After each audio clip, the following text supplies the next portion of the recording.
Mr. Deputy Chairman, there is no dispute in regard to the question that the working journalists had been suffering for long and that they need legal protection in their profession. As they were suffering, government appointed the Press Commission, and as a result of the recommendations of the Press Commission, we are here discussing this bill today to safeguard their interest.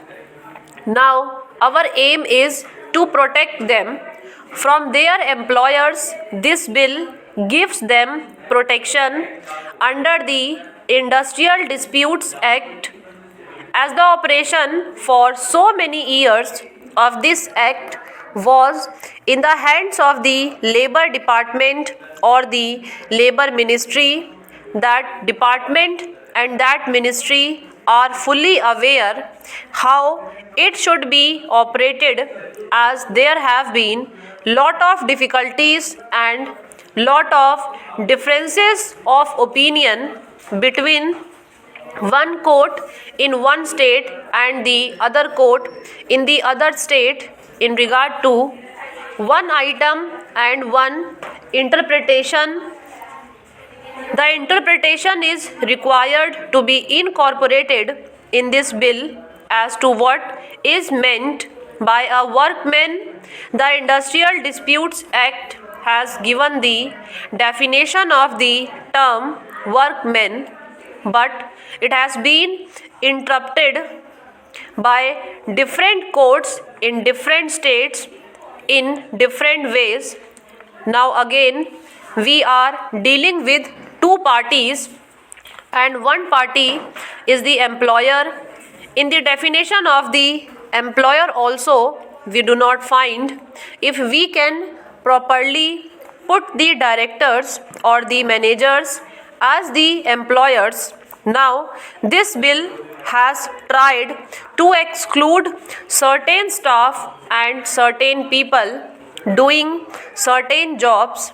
Sir, the intention of this measure is to safeguard the interests of the working journalists by bringing them under the purview of the Industrial Disputes Act, by which they will be provided with certain machinery where they can go for the redress of their grievances. Sir, we must make sure that working journalists may not be defined as employers instead of as workmen. If, as we say here, an employer is one who is employed in a managerial or administrative capacity, there is bound to be difficulty. I will cite an example. Now, a working journalist might get two typists in his office, and he may have three peons. He may be actually a supervisor acting on behalf of the manager also. Now, he is performing two jobs. He himself is working and he is also performing the work entrusted to him by the manager or the managing director.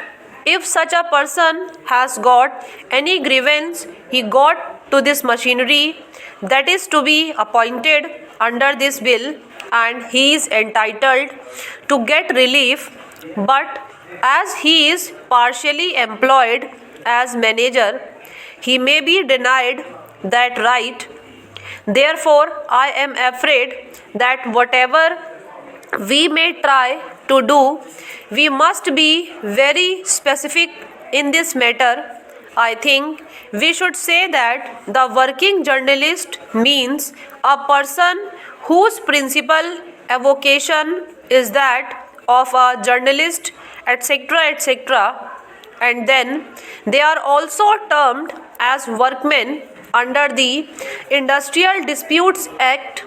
Otherwise, we will faced with that sort of difficulty as other trade unions are experiencing in their day-to-day work in the appellate tribunal or the industrial tribunal or in other courts.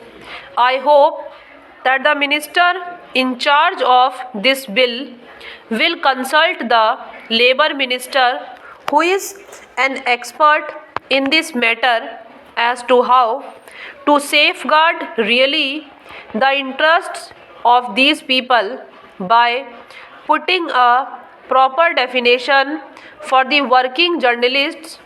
Now, I have got another point. Really, this should have been brought forward by the Labor Departmental, as they have been operating the Industrial Disputes Act. Under the Industrial Disputes Act, we have got some machinery which has got to come into being when there is a dispute.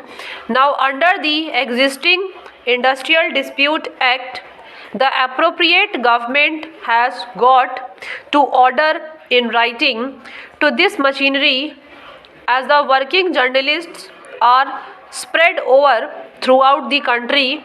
I am not clear in my mind whether for the purpose of the working journalists this Industrial Disputes Act will be operated by the central government or by the state governments. Both the central and the state governments have their own machinery, from the Chief Labour Commission to the Reconciliation Officer. The Government of India has got a set of machinery throughout the country, and again the state governments have got their own Labour Commissioner and other officers.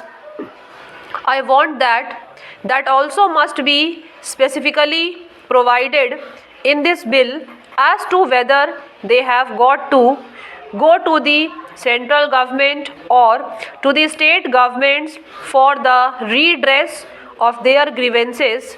Now, the tribunals are not permitted to undertake any case as soon as it is referred by either of the parties, unless it is specifically ordered by the appropriate government. Now, my own opinion is this, that for the time being it should be operated by the Labour Ministry of the central government.